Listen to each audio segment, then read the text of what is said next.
Muhammadu Buhari declared winner of presidential elections. Opposition says polls rigged. At least 24 of 67 senators sacked by voters. In international news, Iranian president rejects foreign minister's resignation. And in sport, Tanzanian referee banned for life.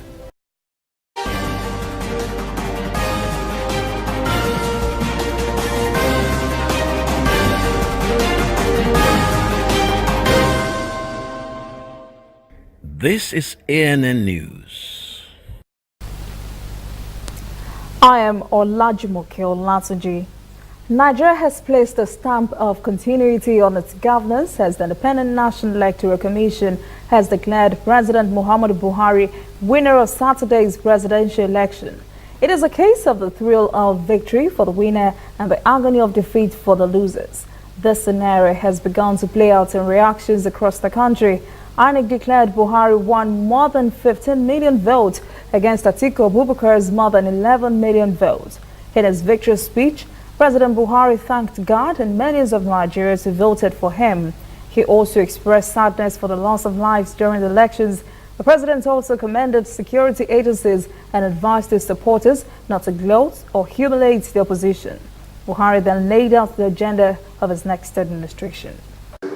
Although Saturday's elections were relatively peaceful, troublemakers in a handful of states attempted to disrupt an otherwise orderly process. Security agencies will bring to justice all those arrested in the process.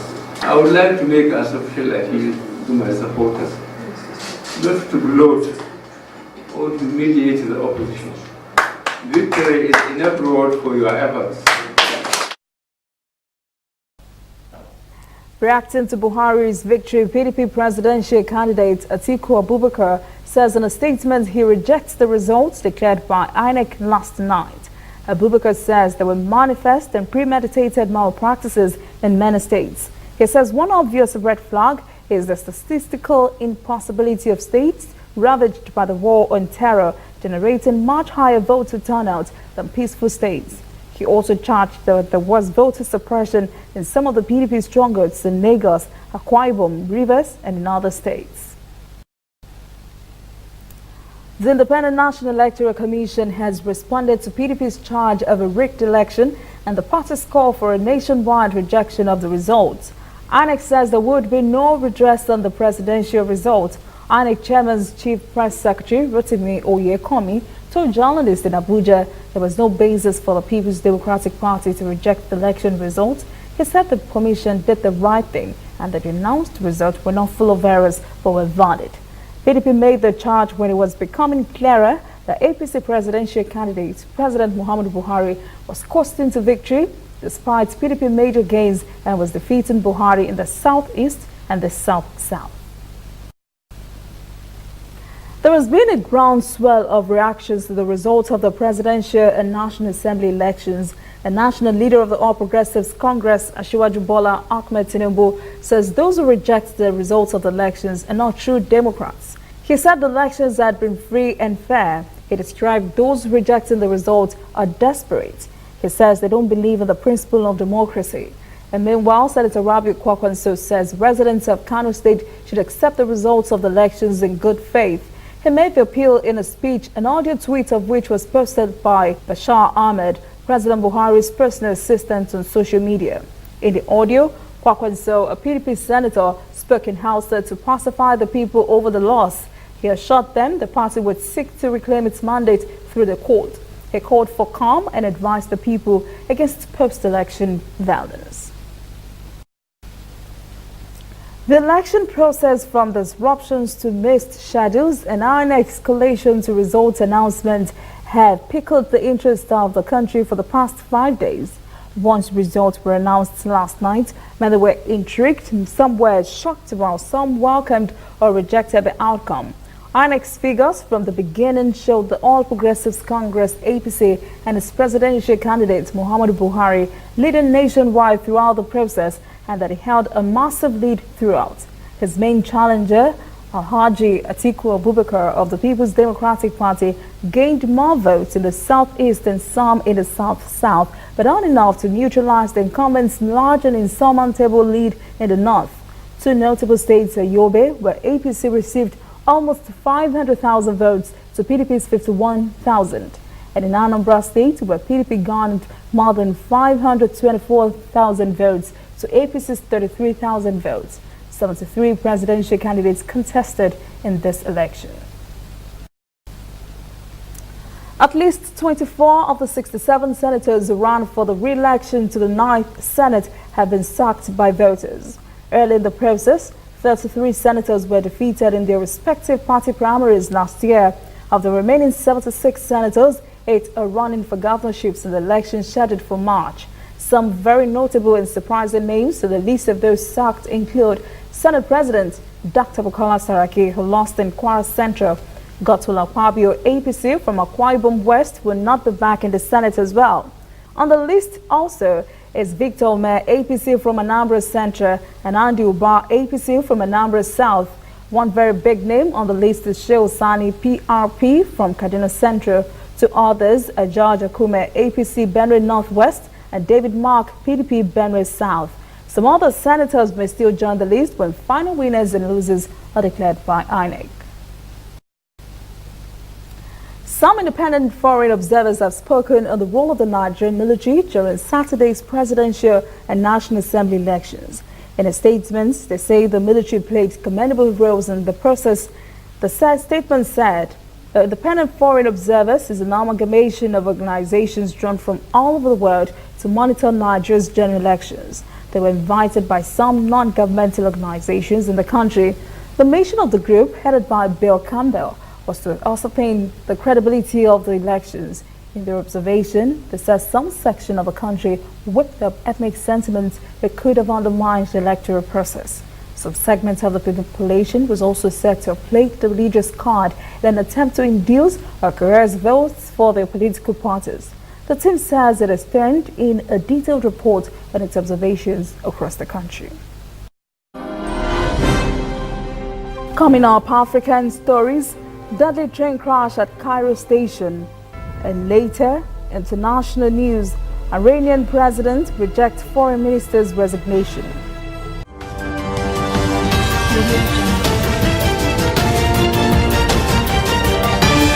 You are watching ANN.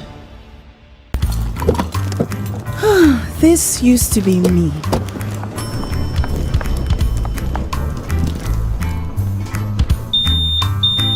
But that was before I got the perfect bag. It's handy and easy to use. All I need in one compact space, just like my MTN Extra Value plan. I used to get one plan for my calls and then try to remember which data plan worked for me. Roaming was a totally different ballgame. Not anymore. I've got the MTN Extra Value all-in-one plan. If you're a data buff like me, you get extra data with some talk time. And if you like to make calls, you get extra talk time with some data. And when I'm abroad, I automatically browse, chat, and call right on the same plan. MTN Extra Value was made just for me. More of data or calls, whichever one you prefer. MTN Extra Value is made just for you.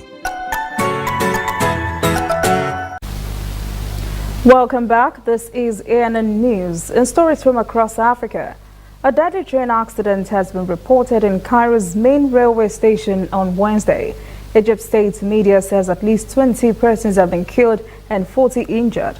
A witness said there had been an explosion when a train rammed into a barrier at Ramza station in central Cairo and that there were charred bodies on the ground. Details are still sketchy, but reports suggest the train had exploded upon impact against the barrier at the station and caused a huge fire. Local Angola media reports more than 140 Congolese illegal immigrants have been expelled from the country. The report says the immigrants were rounded up in Zaire province, a border province about 500 kilometers north of the capital, Luanda. 87 migrants were said to have been expelled for illegal stay, while the other 55 were accused of violating the border between the two countries. Angola launched a massive crackdown against illegal Congolese immigrants last year, and the migrants are attracted to Angola because of its relative stability and better employment prospects.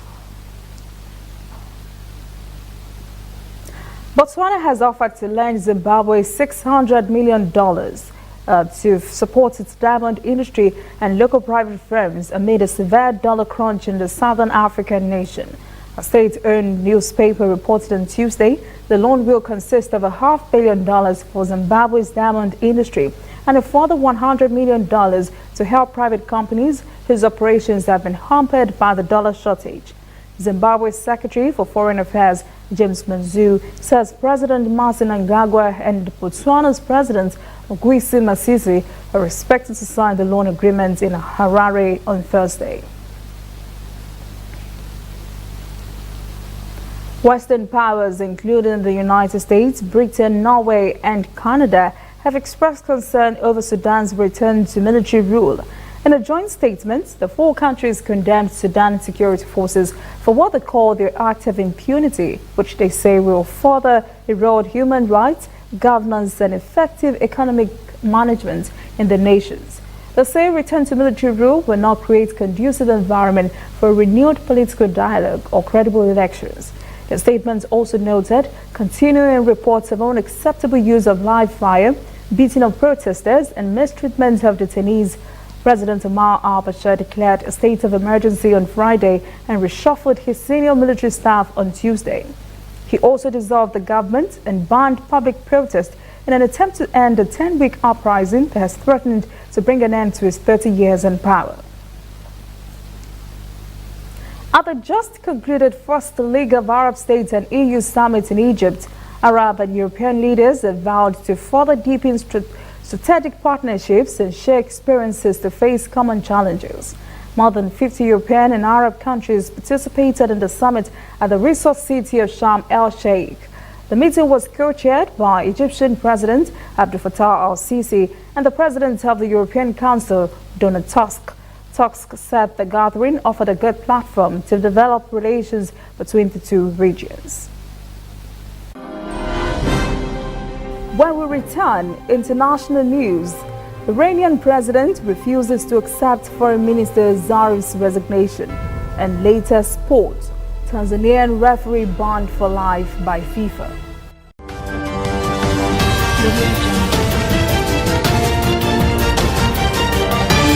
You are watching ANN. Looking for some Disney magic but don't know where to find it? We've got a magical solution just for you. Simply go to disneynigeria.mobi and get an exciting selection of games, short videos, wallpapers, shareables, and more. Explore a whole new world of Disney on your mobile, tablet, or PC. For just 200 Naira monthly, you get to enjoy the fun to infinity and beyond. SMS Disney to 11006 to begin. Terms and conditions apply. This service is only available to MTN customers. Welcome back. This is ANN News. In news from around the world, Pakistan has revealed that it has shot down 2 Indian military jets and captured 2 pilots in a major escalation between the nuclear powers over Kashmir. India says it lost 1 MiG-21 fighter and the pilot was missing in action. India and Pakistan both claim all of Kashmir, but each controls only parts of it. They have fought through wars since independence from Britain and partitioned in 1947. All but one was over Kashmir. The area attacks across the line of control, dividing India and Pakistani territories, are the first since the war in 1971. The crisis followed a militant attack in Kashmir, which killed 40 Indian troops, the deadliest to take place during a 3-decade insurgency against Indian rule in Kashmir. A Pakistan-based group says it carried out the attack.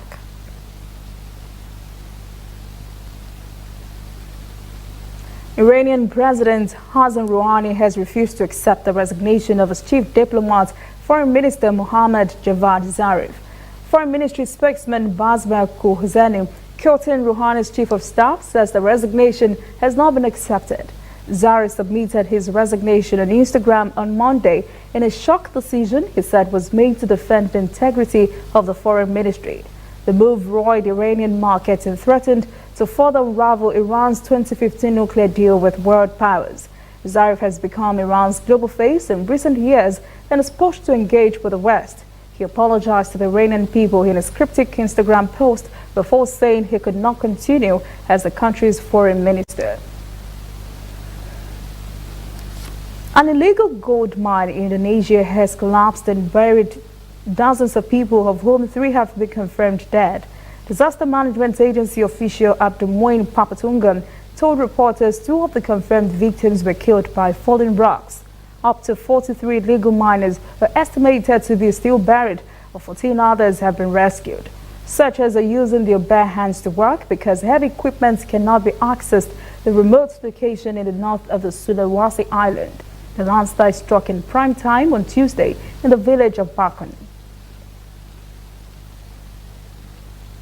A United Nations Donors Conference for Yemen has raised about $2.5 billion of the $4 billion needed to address the humanitarian crisis in the country, where at least 80,000 children under 5 years old have already died of hunger.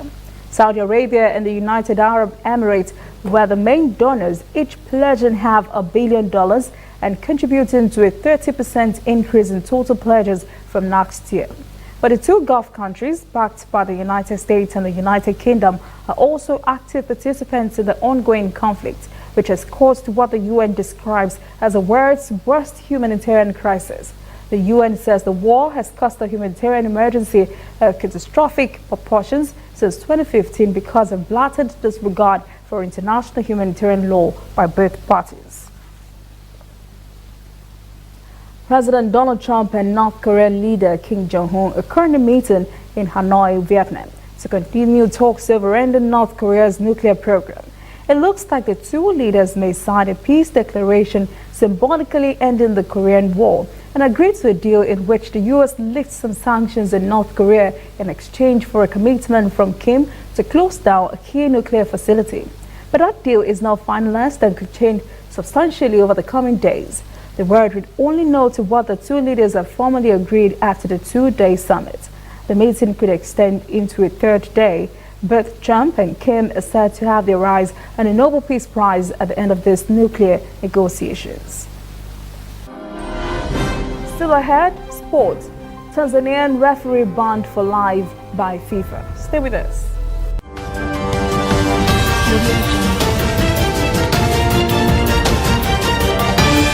You are watching ANN. If you know fit go internet or follow for Twitter, you know fit snap photo send or get it photo send. Now because you dey use Palasa, your phone no dey answer. See me see wahala.